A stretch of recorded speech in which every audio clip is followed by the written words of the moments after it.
Morning everyone. कैसे हैं आप लोग? उम्मीद है हमेशा की तरह बढ़िया होंगे, अपनों और अपने परिवार वालों का ख्याल रखे होंगे। दोस्तों, वक्त है एक नई कहानी की और आज की कहानी की शुरुआत होती है साल 1989 की बात है। एक व्यक्ति को थानेदार से बात करनी थी और थानेदार से बात करने के लिए वह लैंडलाइन नंबर पर फोन कर रहा था।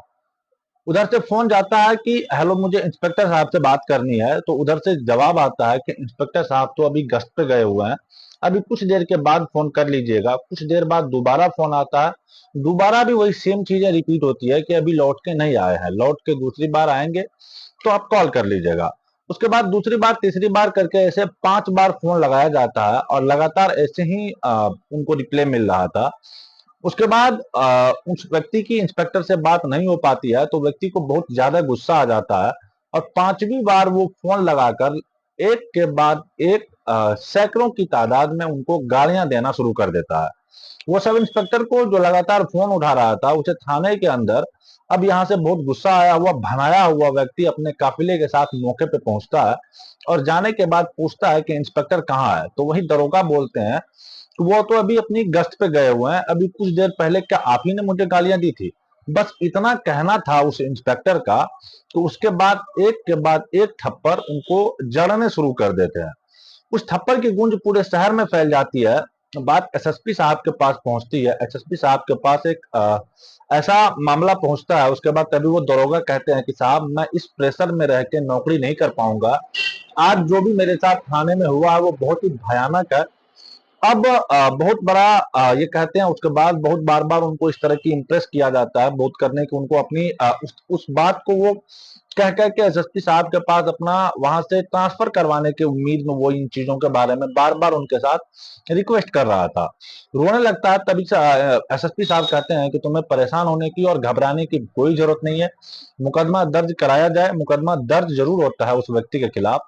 तो उसका नाम पूछा जाता है कि उसका नाम क्या था। तो नाम सामने आता है अतीक अहमद, जो भी हाल ही में बना हुआ एक विधायक था, बाहुबली नेता था। सब थाने में एक इंस्पेक्टर भी है। सब इंस्पेक्टर को जो बीटा है उस मामले की भी जो गूंज फैल जाती है। तभी एसएसपी साहब फैसला लेते हैं कि इसे किसी भी कीमत पर छोड़ा नहीं जाएगा। अपनी लगभग 15-20 पुलिस वालों की एक यूनिट तैयार करके एसएसपी साहब मौके पर पहुंचते हैं इस गिरफ्तारी के लिए। जब घर पहुंचते हैं तो घर पे वो मिलता नहीं है। घर से निकल रहे थे कि 400 मीटर ही अभी आए थे कि वो आमने सामने हो जाता है दोनों, इस विधायक से जो भी अभी हाल ही में बने थे, अतीक अहमद। अब एसएसपी और उस विधायक में कुछ कहासुनी हो जाती है। काफी तादाद में, हजारों की तादाद में लोग यहाँ पर इकट्ठे हो जाते हैं। अब पुलिस वाले थोड़े थे, 15-20 की यूनिट में थे। इधर आसपास बहुत सारे पब्लिक की भीड़ थी। तभी कुछ देर बाद, कई घंटे की गहमा गहमी के बाद, आखिरकार लखनऊ से फोन आता है एसएसपी साहब को और कहते हैं कि एसपी साहब, इनकी गिरफ्तारी नहीं करें, ये हमारे आदमी है। इसके बाद ये गिरफ्तारी नहीं होती है। एसपी साहब अपने गुस्सा को एक तरह से पी जाते हैं और कुछ नहीं कर पाते। आज की कहानी इसी से रिलेटेड है और इस कहानी में होता क्या है कि उत्तर प्रदेश की मायावती जो मुख्यमंत्री बनते हैं, उनका कत्ल होने की पूरी तैयारी में थे।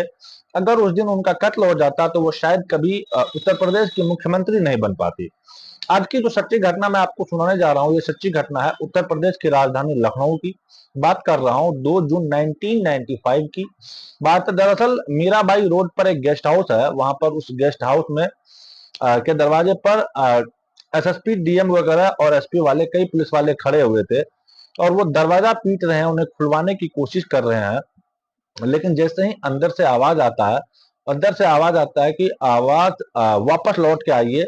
इधर इसी आवाज की एक रोया हुआ सा, घबराया हुआ सा एक उनका आवाज वापस मिलता है कि किसी भी कीमत पर मैं दरवाजा नहीं खोलूंगी, ये लोग मुझे मार डालेंगे। और ये सब रोई हुई कई घंटे बीत जाते हैं। आखिरकार डीएम साहब, एसएसपी साहब भरोसा दिलाते हैं कि आपको परेशान होने की कोई जरूरत नहीं है, कोई भी कुछ नहीं बिगाड़ सकता है आपका। यहाँ पे मौके पे मौजूद हूँ, पूरी फोर्स आपकी सुरक्षा के लिए लगी हुई है।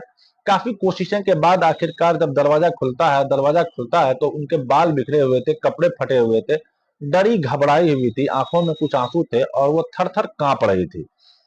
कांपने वाली महिला कोई और नहीं थी, जिसे उत्तर प्रदेश नहीं, पूरे भारत में, पूरी दुनिया में लोग मायावती के नाम से जानते हैं। दरअसल कहानी शुरू होती है 6 दिसंबर 1992 से, जब उत्तर प्रदेश का अयोध्या में बाबरी मस्जिद को गिरा दी जाती है, तो पूरे प्रदेश का माहौल, पूरे देश का माहौल एक तरह से बिगड़ जाता है, खराब हो जाता है। लाखों लोग इस घटना के बाद दंगों की भेंट चढ़ जाते हैं, तो लाखों लोग घायल हो जाते हैं। उत्तर प्रदेश की राजनीति में एक तरफ से अमूल परिवर्तन होता है। उन दिनों सरकार थी कल्याण सिंह की, यूपी में कल्याण सिंह की सरकार थी। उसके बाद उन्हें अपनी सीट भी छोड़नी पड़ी, गंवानी पड़ी, और यहाँ पर राष्ट्रपति शासन लागू हो जाता है। अब राष्ट्रपति शासन लागू होता है, इसी बीच में चुनाव की तैयारी हो जाती है। एक तरफ तो बीजेपी ने नारा दिया था कि रामलीला हम आएंगे, मंदिर वहीं बनाएंगे, और इसी तरफ समाजवादी पार्टी और बसपा यानी बहुजन समाजवादी पार्टी के संस्थापक कांश्री राम आपस में पैक्ट करते हैं कि क्यों न मिलकर इलेक्शन लड़ा जाए, क्यों न हम लोग साथ मिलकर सरकार बनाएंगे। इसीलिए उन दिनों उत्तर प्रदेश और उत्तराखंड एक ही हुआ करते थे, और वहां पर जो सीटें होती थी विधानसभा की, 422 सीटें जो होती थी, उसमें बंटवारा होता है। समाजवादी पार्टी के हिस्से में आती है 256 सीटें, और बसपा के हिस्से में आती है उसे एयरलाइंस की, उन एयरलाइंस के बाद, उस गठबंधन के पास 164 सीटें का उनके पास, उनके हिस्से में 164 सीटें आती है। चुनाव के बाद सपा को 109 सीटों पर जीत दर्ज होती है, और बसपा को 67 सीटों पर जीत दर्ज होती है, जो पहले से ही तय था कि मुलायम सिंह यादव मुख्यमंत्री बनेंगे अगर उनके विधायक ज्यादा होते हैं तो। 4 दिसंबर 1993 को मुलायम सिंह यादव मुख्यमंत्री की शपथ लेते हैं और मुख्यमंत्री बन जाते हैं। सब कुछ ठीक ठाक चल रहा था जैसे वो चाह रहे थे, लेकिन विपक्षी पार्टी भी के लोग दावा कर रहे थे कि ये गठबंधन ज्यादा दिन तक टिक नहीं पाएगा। साल 1993 में ये बनते हैं मुख्यमंत्री, और 23 मई 1995 की बात कर रहा हूं। सब कुछ जो कुछ आपस में मनमुटाव हो जाते हैं, और लगातार इधर उधर कानाफूसी होती है, लगातार शिकायतें आई थी।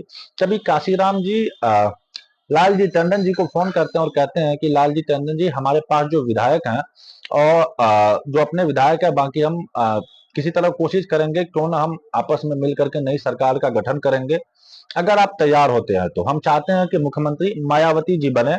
ये बात हुई थी, उनका कहते हैं कि ठीक है, देखते हैं, तैयारी करते हैं। और ये बात आई गई हो गई ऐसी नहीं थी, बल्कि इस पर विचार विमर्श होना शुरू हो जाता है। लालजी टंडन से मुलाकात के बाद 1 जून 1995 को मायावती अपने 11 मंत्रियों के साथ प्रदेश के जो राज्यपाल होते हैं मोतीलाल वोरा, उनसे मुलाकात करने के लिए जाती हैं। दरअसल जो मंत्री होते हैं वो सपा और बसपा के जो अलायंस के बाद सरकारें बटी थी, उनमें 11 मंत्री जो चुने जाते हैं वो बसपा के होते हैं। मायावती के साथ जब जाते हैं तो वो 3 पत्र समथा उनको थमाते हैं, और 3 पत्र देते हुए राज्यपाल जी कहते हैं, राज्यपाल जी को कहते हैं कि ये लीजिए। पहले पत्र का हवाला होता है कि सभी तरह के निर्णय लेने के लिए बीएसपी के जो संस्थापक हैं काशीराम जी की अधिकृत उनको किया गया है। और दूसरे पत्र में लिखा होता है कि मुलायम सिंह से हम अपना समर्थन ले रहे हैं, और उनसे लेने की जो वजह थी वो तीसरा पत्र में लिखा हुआ था, वो भी उनको सौंपा जाता है। अलग अलग दलों के लगभग 200 विधायक हमारे पास हैं, और हमारी खुद के 67 विधायक हमारे पास हैं। आप हमें मौका दीजिए, हम अपना सरकार बनाना चाहते हैं। राज्यपाल ने कहा कि ठीक है, अब मुझे विचार करने का मौका दीजिए। 1 जून को वो पत्र लेते हैं और वो शांत हो जाते हैं। अगले 2 जून का वक्त आता है। 2 जून की बातें, मीराबाई रोड पर जो गेस्ट हाउस है, जो वीआईपी गेस्ट हाउस, वहां का कमरा नंबर 2 में यह कॉन्फ्रेंस कर रही थी मायावती अपने कुछ विधायकों के साथ।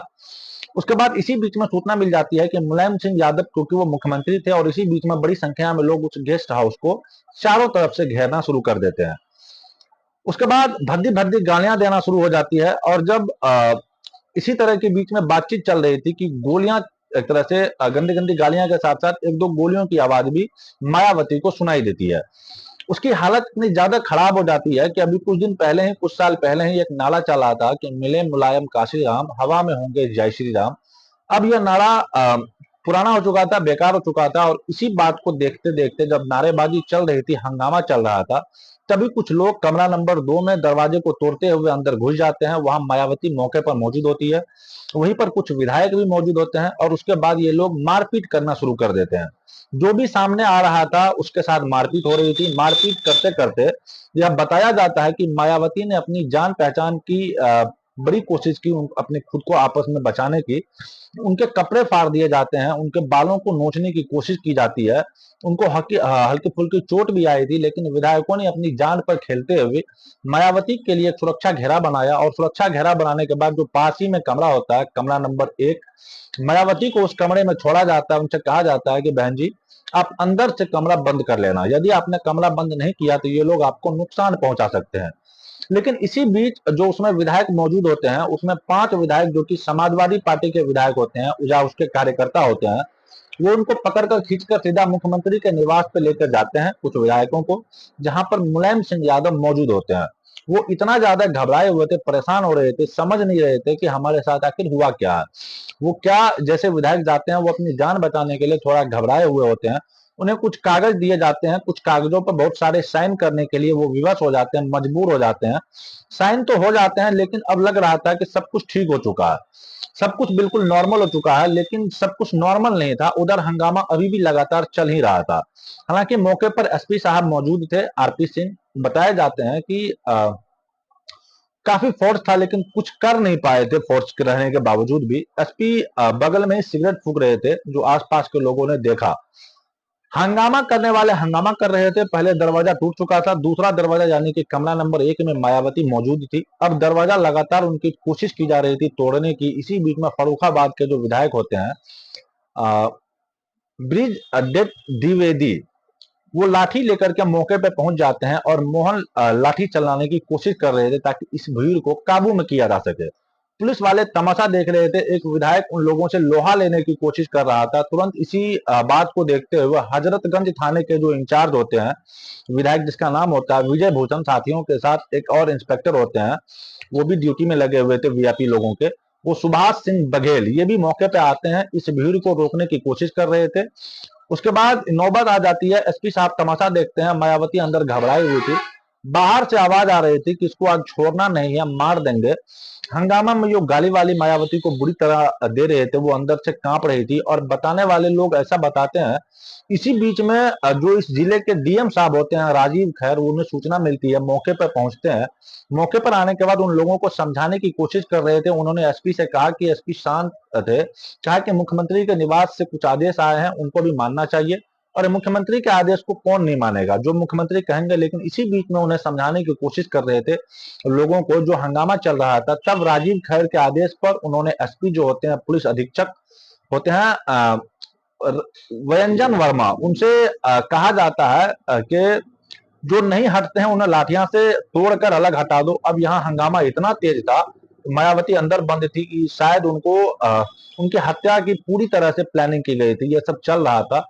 उनके बाद डीएम साहब ने जब खदेड़ना शुरू किया, तो ये जो पहले से विधायक कोशिश कर रहे थे, इंस्पेक्टर भी कोशिश कर रहे थे, तब जाकर के भीड़ छटती है। भीड़ छटने के बाद कई घंटे बीत जाते हैं, दरवाजा खुलवाने की कोशिश की जा रही थी, लेकिन वो दरवाजा नहीं खुल रहा था। दरवाजा क्यों नहीं खुल रहा था? क्योंकि मायावती को लग रहा था कि ये लोग जो अभी कुछ देर पहले उनको मारने की प्लानिंग कर रहे थे, ये लोग बाहर से नहीं गए हैं, वो लोग उनको मार डालेंगे। डीएम साहब कहते हैं कि राजीव खैर की मैडम, परेशान होने की जरूरत नहीं है, तुम्हारी सुरक्षा का पूरा इंतजाम किया गया है। वो कहती हैं कि सुरक्षा के इंतजाम तो पहले भी थे, लेकिन पुलिस मदद ही नहीं कर रही थी, इसीलिए मैं बाहर नहीं आऊंगी। रात के तकरीबन 9:30 बजे के आसपास का वक्त होकर चला था। दोपहर के 3 बजे से हंगामा चलते चलते मायावती 9:30 बजे के बाद उस कमरे के बाहर निकलते हैं।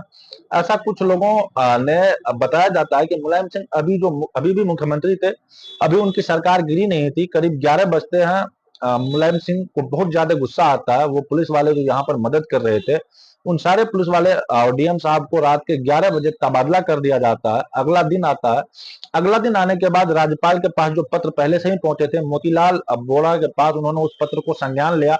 उसके बाद फिर देखा, और जब विधायक दल के पक्ष विपक्ष को इकट्ठा होते हैं, तो पता चलता है कि मायावती की सरकार बन जाती है। और पहली बार होता है कि मायावती मुख्यमंत्री चुन ली जाती है। मायावती 3 जून 1995 को मुख्यमंत्री बनने के बाद वो फैसला लेते हैं कि आखिरकार ये गेस्ट हाउस में जो कांड किसने कराया था, किस मामले की पूरी पड़ताल की जाती है, पड़ताल कराई जाती है। तो ये ऑफिसर होते हैं रमेश चंद्र। रमेश चंद्र, इस आयोग का गठन हुआ था, उन्होंने 89 बैच की एक रिपोर्ट, अपना एक यूनिट तैयार की।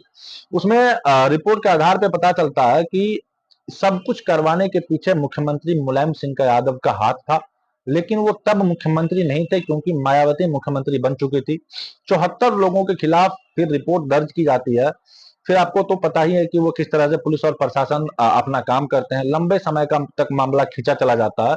लेकिन इससे भी बुरी खबर यह होती है कि जो विधायक जो बीजेपी का होता है, ब्रह्मदेव द्विवेदी, जो कि मायावती को बचाने में डिफेंस का काम कर रहा था, वो 1 साल के बाद ही उनकी हत्या कर दी जाती है। वो हत्या कराने वाले कौन थे, इस बात का आज तक उनको न्याय नहीं मिल पाया है, न खुलासा हुआ है। हालांकि मायावती ने उन्हें अपना भाई मान लिया था, लेकिन वो अपने भाई की ज्यादा मदद नहीं कर पाई। उसके बाद जो गेस्ट हाउस में जो भी कांड हुआ था, जो भी हंगामा हुआ था, बताया जाता है कि उस हंगामे में करने वालों में सबसे आगे की जितने भी लोगों थे, उनमें से सबसे ऊपर जो नाम था वो था अतीक अहमद, जिसे साल 2023 में 3 सरफिरे ने उन्हें प्रयागराज में गोली मारकर उनका हत्या कर दी थी। और साथ ही यह भी बताया जाता है कि मायावती ने इस घटना के बाद से कभी भी साड़ी नहीं पहनी, क्योंकि इस घटना में जो कुछ भी हुआ था उसके साथ बहुत भयानक होता है, बहुत भद्दा हुआ था, और इतना घबरा जाती है कि बताने वाले लोग तो बताते हैं कि उसके बाद जब भी कोई जनसभा होती है या कोई प्रोग्राम होता है या कोई नॉर्मल भी दिनों में, आज तक उन्होंने साड़ी नहीं पहनी, हमेशा सूट सलवार पहन के ही रहती है। कभी भी उन्होंने दोबारा से साड़ी नहीं पहनी। दोस्तों, इस पूरे घटनाक्रम को सुनाने का उद्देश्य किसी को परेशान करना या किसी का दिल दुखाना बिल्कुल नहीं है, बल्कि आपको जागरूक करना है, आपको सचेत करना है। आई होप कहानी आपको पसंद आ गई होगी, कहानी आपको समझ में आ गई होगी। समझ में आ गई होगी तो वीडियो को लाइक जरूर कर दीजिएगा। चैनल पे अगर नए हैं तो चैनल को सब्सक्राइब कर बेल आइकन जरूर प्रेस कर दीजिएगा। मिलते हैं इसी तरह की कहानी में किसी नए वीडियो के साथ, तब तक के लिए अलविदा लेना चाहते हैं। जय हिंद, जय भारत।